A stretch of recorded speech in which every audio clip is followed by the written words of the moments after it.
Halo teman-teman, terutama kalian yang masih mengikuti perbincangan hangat kasus ijazah palsu Pak Jokowi. Baru-baru ini jagat media sosial kita dihebohkan dengan temuan seseorang yang mengaku dirinya sebagai topi merah. Ini sudah mirip-mirip ya, kalau saya nggak salah ingat gitu ya. Sudah mirip-mirip pesulap merah. Nah, topi merah ini mengatakan bahwa ada keanehan pada ijazah Pak Jokowi, yaitu adanya watermark aneh sebagaimana yang sudah saya jelaskan di video saya sebelumnya. Salah satu temuannya adalah watermark Gajah Adam, di mana seharusnya Gajah Mada gitu. Nah, bagi teman-teman yang baru mengikuti informasi ini, saya ingin memberikan kalian terlebih dahulu latar belakang informasinya ya. Jadi di sebuah talk show atau pembicaraan di YouTube RHTV, si topi merah ini membahas sebuah dokumen yang sedang ramai diperbincangkan, yaitu ijazah Pak Jokowi. Dia menyebut adanya watermark atau tanda tertentu yang terlihat seperti hasil editan. Salah satu poin yang paling menyita perhatian kita adalah munculnya tulisan Gajah Adam di bagian tertentu, yang menurutnya tidak konsisten dengan Gajah Mada di bagian-bagian yang lain. Nama institusi yang seharusnya memang tercantum di situ gitu ya. Saya nggak tahu ya, seharusnya. Buat sebagian orang ini terdengar seperti temuan besar. Karena kalau benar ada perbedaan seperti itu, berarti ada kemungkinan dokumen tersebut pernah diubah atau setidaknya tidak sepenuhnya autentik. Di titik ini publik mulai terbelah teman-teman, ada yang langsung percaya menganggap ini sebagai bukti yang kuat, ada juga yang skeptis, ragu, mempertanyakan metode analisisnya. Tapi seperti biasa di era media sosial seperti sekarang yang cepat menyebar bukanlah kehati-hatian gitu ya, melainkan sensasi. Potongan video, kutipan, pernyataan, dan kesimpulan sepihak itu kan mulai beredar kemana-mana, viral gitu. Yang menarik, banyak orang tidak benar-benar untuk kemudian menonton keseluruhan analisisnya. Mereka langsung percaya saja. Mereka hanya melihat potongan yang viral saja. Dan dari situ kemudian narasi mulai terbentuk. Ada watermark editan, misalnya ijazah dipalsukan, dan berbagai versi lain yang semakin lama semakin liar. Padahal kalau kita tarik napas sebentar dan berpikir lebih jernih, analisis terhadap fotokopian ya, ini basis datanya fotokopian.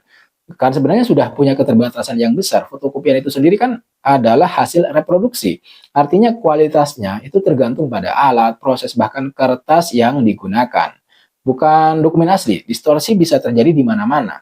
Tulisan bisa berubah, bayangan bisa menciptakan ilusi, dan noise visual itu bisa disalahartikan sebagai sesuatu yang disengaja.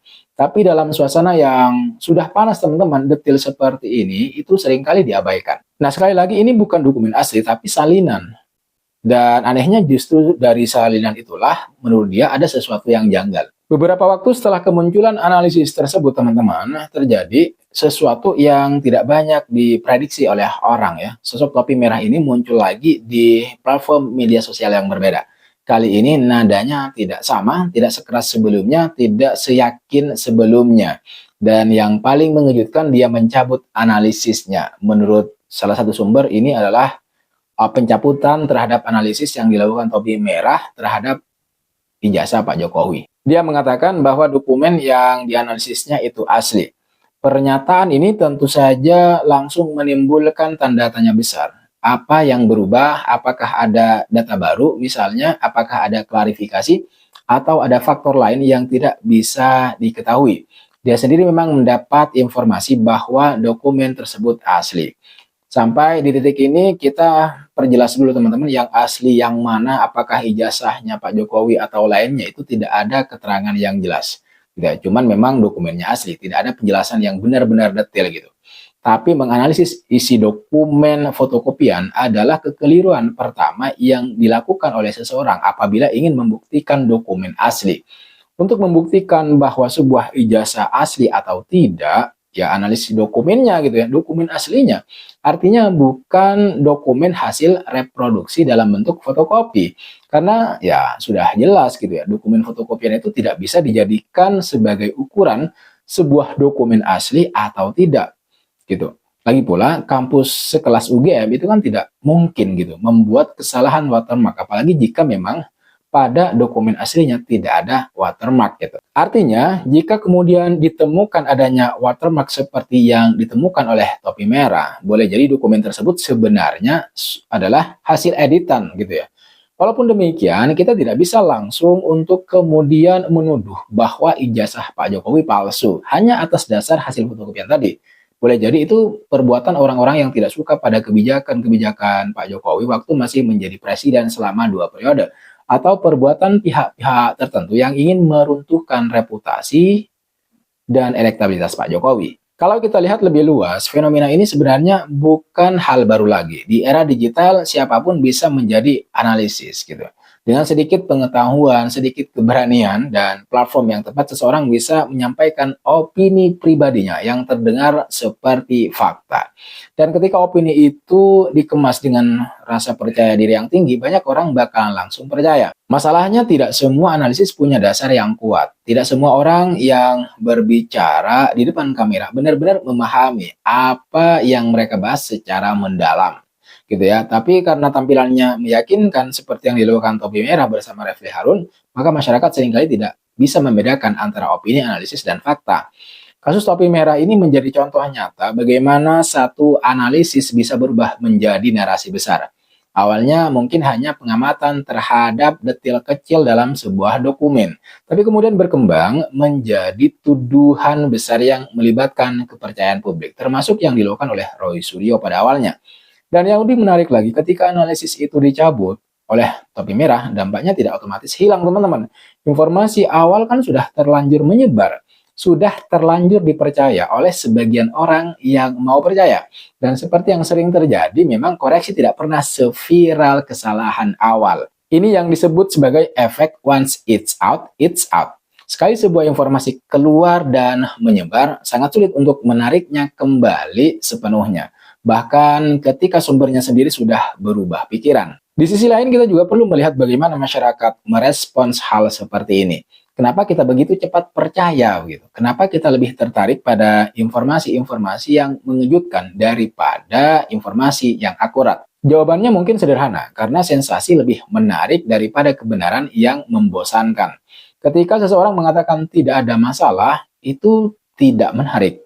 Tapi ketika seseorang mengatakan ini palsu, ini diedit, atau ada yang disembunyikan, itu langsung memicu rasa penasaran. Dan disitulah informasi mulai menyebar dengan sangat cepat gitu ya. Padahal dalam banyak kasus, kebenaran justru ada di tengah-tengah, bahkan ada di kondisi yang remang-remang.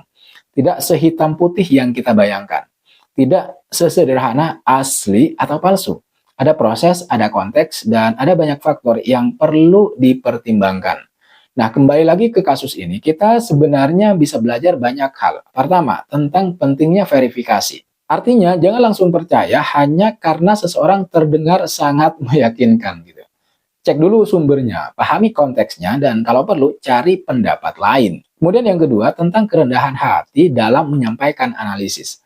Mengakui ketidakpastian itu penting. Tidak semua hal bisa dipastikan dengan cepat, apalagi hanya dari satu sudut pandang saja. Kemudian yang ketiga, tentang tanggung jawab dalam menyebarkan informasi. Kita semua sekarang adalah media, produsen informasi. Apa yang kita share, kita like, atau komentari itu juga bisa ikut membentuk opini publik. Jadi penting untuk lebih bijak. Dan yang terakhir, tentang bagaimana kita melihat perubahan pendapat. Dalam kasus Topi Merah, perubahan sikapnya itu bisa dilihat dari berbagai sudut.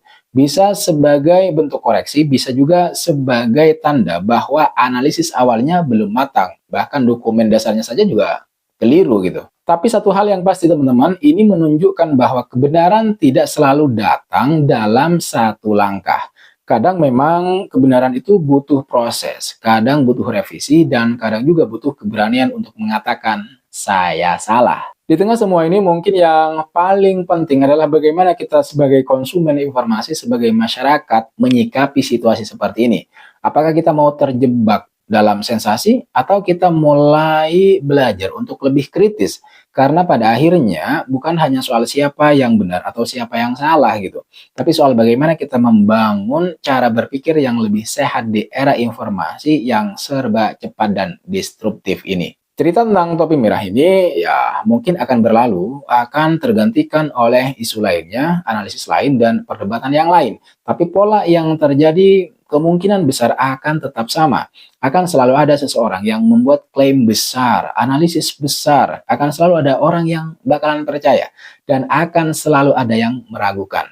Dan disitulah peran kita diuji, apakah kita hanya akan menjadi penonton yang pasif, yang mudah terbawa arus, atau kita lebih memilih untuk menjadi lebih sadar, lebih kritis, dan lebih bertanggung jawab.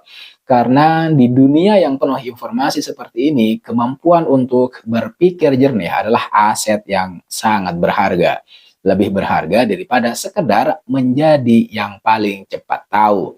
Jadi lain kali ketika kita melihat ya sebuah analisis yang terdengar wah begitu, coba tahan sebentar. Jangan langsung percaya, tapi juga jangan langsung menolaknya.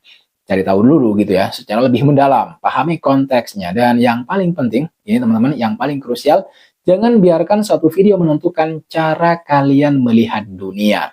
Karena seperti yang kita lihat dari cerita ini, satu analisis bisa berubah gitu. Tapi memang dampaknya bisa bertahan lama. Oke teman-teman sekalian, saya kira itu yang bisa kita bahas di video kali ini. Jangan lupa untuk like, share, dan subscribe channel Lativisme agar tidak ketinggalan analisis-analisis atau kajian-kajian politik menarik lainnya yang terjadi di negara kita. Terima kasih sudah menonton video ini sampai selesai, sampai habis. Sekali lagi, jangan lupa untuk like, komen, dan subscribe. Nyalakan notifnya. I'll see you on the next video.